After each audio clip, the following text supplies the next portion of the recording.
Hello everybody, आप सबका स्वागत है इस HRRL सक्सेस सीरीज में। आप देख रहे हैं रसायन रैंकर्स का ऑफिशियल यूट्यूब चैनल। ये लेक्चर नंबर 5 है पॉलीमर का, जिसके अंदर हम बचे हुए इलास्टोमर्स के बारे में डिस्कस करेंगे। माय डियर स्टूडेंट्स, इन सब लेक्चर्स की PDF अगर आपको डाउनलोड करनी है, क्योंकि एंड मोमेंट पे आप लेक्चर्स नहीं देख सकते, फटाफट अपने नोट्स रिवाइज कर सकते हैं। उसके लिए आपको इस वीडियो के डिस्क्रिप्शन में टेलीग्राम चैनल का लिंक मिलेगा, वहां से ज्वाइन करके आप डाउनलोड कर सकते हैं। इस वीडियो का फिर से हम टारगेट रखते हैं 20 लाइक्स। लेट्स सी ये टारगेट कंप्लीट हो पाता है या नहीं। चलिए फिर ज्यादा समय हम वेस्ट नहीं करेंगे, लेक्चर की हम शुरुआत करते हैं।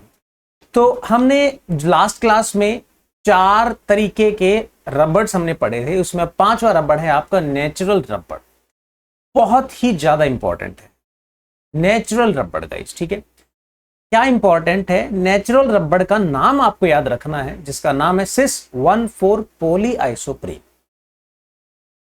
अगर हम सोर्स की बात करें कि नेचुरल रबड़ कहां से मिलता है, तो ये एक ट्री है, एक रबड़ ट्री है, जिसका बायोलॉजिकल नेम है हिविया ब्रासिलिनेसिस, ठीक है। तो कई बार इसको हिविया ट्री नाम से भी ऑप्शन में आ जाता है। तो ये जो है हिविया ट्री से लेटेक्स एक काइंड ऑफ, मान लीजिए कि एक जैसे एक दूध सा नहीं निकलता, एक काइंड ऑफ दूध सा एक लिक्विड है होता है, वो निकलता है, मिल्की फ्लूइड, जहां से फिर इसको फर्दर रबड़ में कन्वर्ट किया जाता है। इस पेड़ का नाम याद रखेंगे, और आप क्या याद रखेंगे? आप इसका मोनोमर याद रखेंगे, आइसोप्रीन। अब इसके अंदर देखिए, नेचुरल रबड़ का जो UPSC नेम है वो सिस 1,4 पॉलीआइसोप्रीन।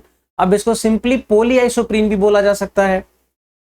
अगर आपसे कोई पूछेगा पॉलीआइसोप्रीन का मोनोमर बताओ, तो आप तो बहुत ही समझदार हैं, सीधा पॉली हटा के आइसोप्रीन बता देंगे, है कि नहीं। तो नेचुरल रबड़ बोला जाएगा कि नेचुरल रबड़ का मोनोमर क्या है?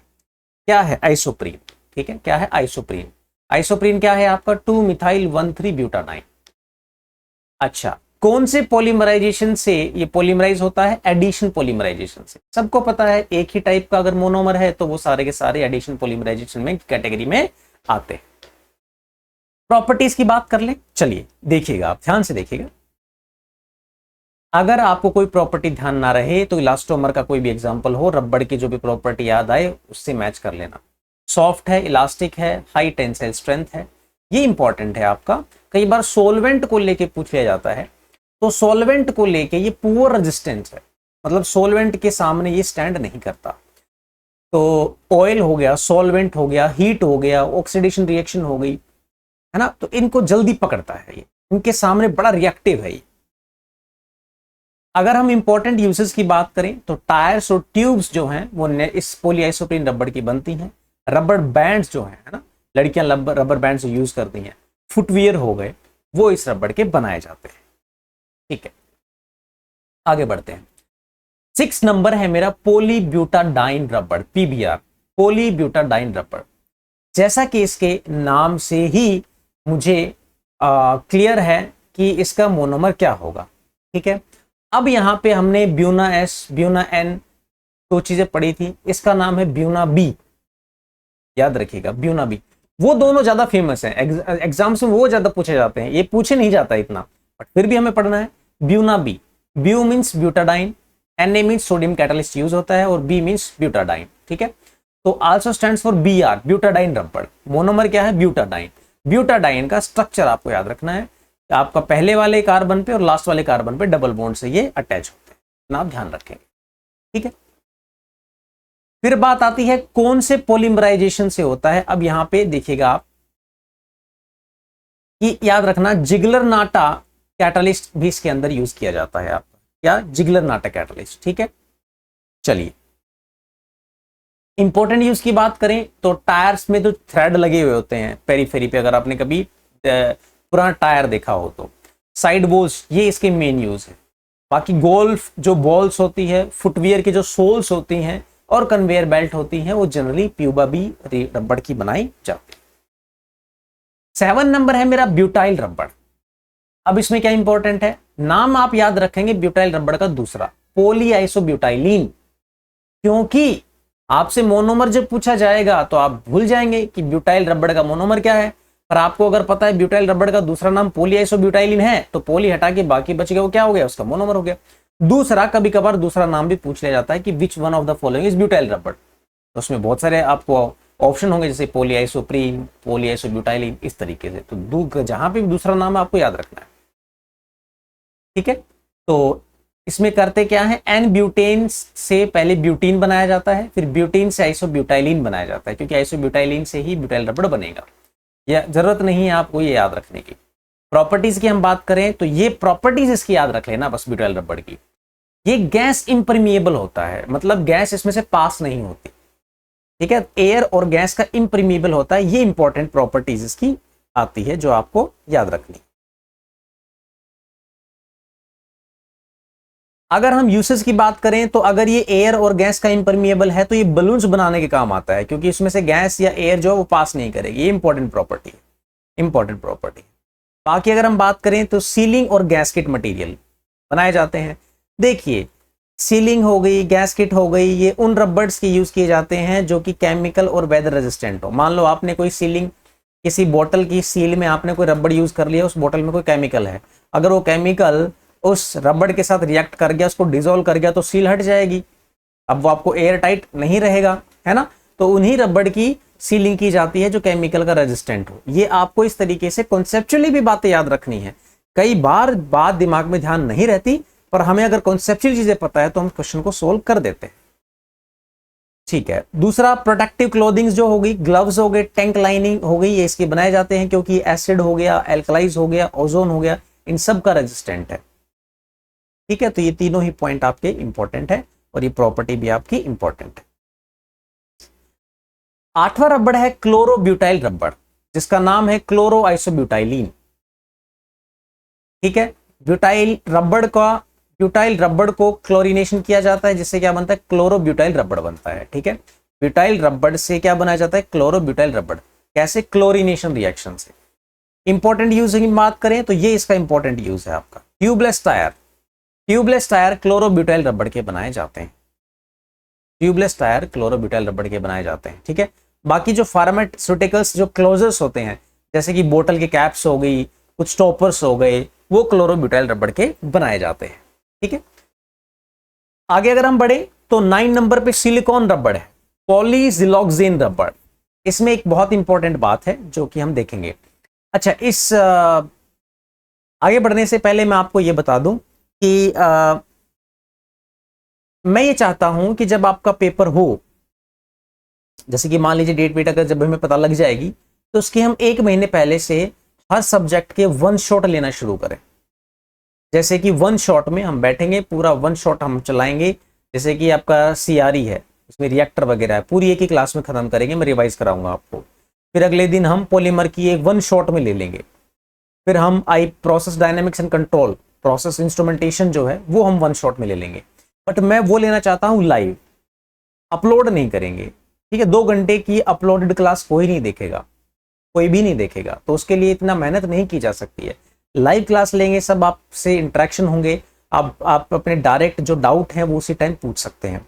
उसके लिए फटाफट से जो भी इसकी कंडीशन है आप प्लीज इसको शेयर करो, जहां जहां भी कर सकते हो। फटाफट से लाइव आने के लिए हमारे पास में इसकी जो भी पैरामीटर्स होते हैं वो कंप्लीट होने चाहिए, ठीक है। तो जितना जल्दी हो सके उतने जल्दी, अगर वो मिनिमम बेयर मिनिमम जो आपके सब्सक्राइबर हैं वो अगर कंप्लीट होंगे तो हम जल्दी से जल्दी इसमें लाइव क्लासेस भी कोशिश करेंगे लाने की। कोशिश क्या करेंगे, लाएंगे ही।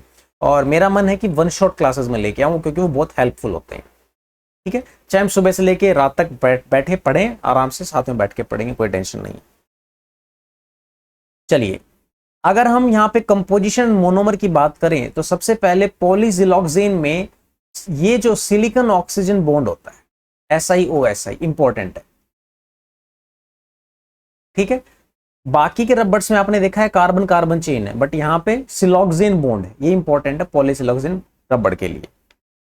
यूसेस की बात करें तो इलेक्ट्रिकल इंसुलेटर और केबल्स में यूज किया जाता है, सील्स गैस्केट में यूज किया जाता है, हाई टेम्परेचर के इक्विपमेंट में भी यूज किया जा सकता है।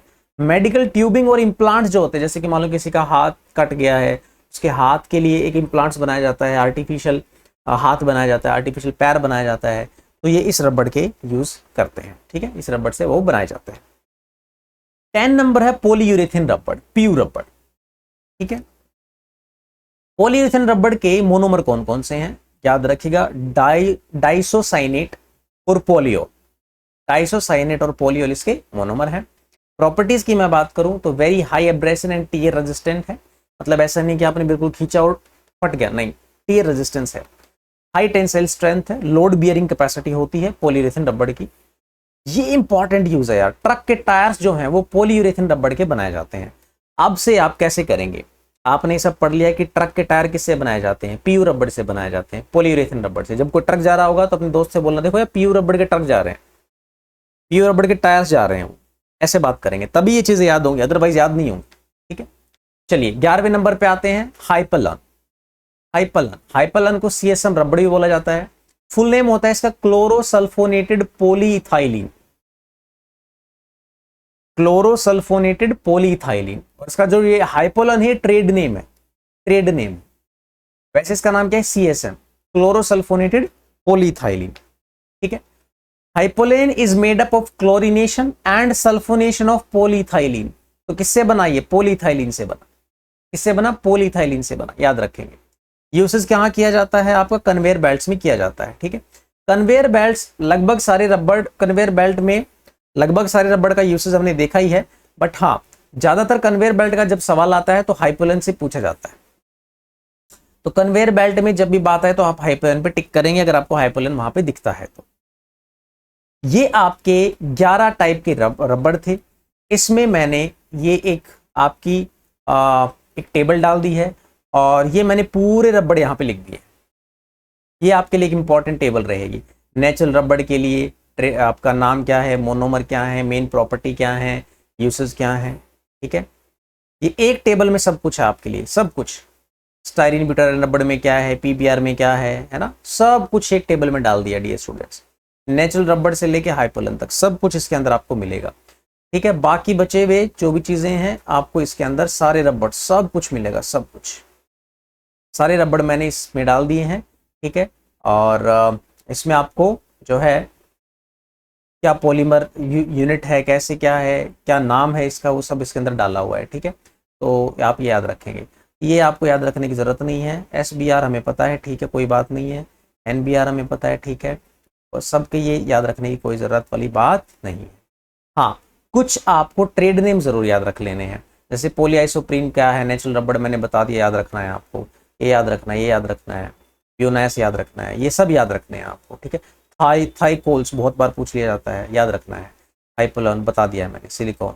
ये आपको जो है पेज बहुत इंपॉर्टेंट, ये टेबल और ये पेज आपका पूरा कवरेज है इलास्टोमर्स का। यहाँ से आपका जो इलास्टोमर्स है वो क्या होता है, खत्म होता है। उसके बाद फाइबर्स आएंगे जो कि हम नेक्स्ट क्लास में हम करेंगे खत्म इसको। फाइबर में एक ही क्लास आएगी and that will be the last class of your polymer. Polymer की वो लास्ट क्लास होगी और जल्दी ही मतलब कल की डेट में वो आ जाएगी।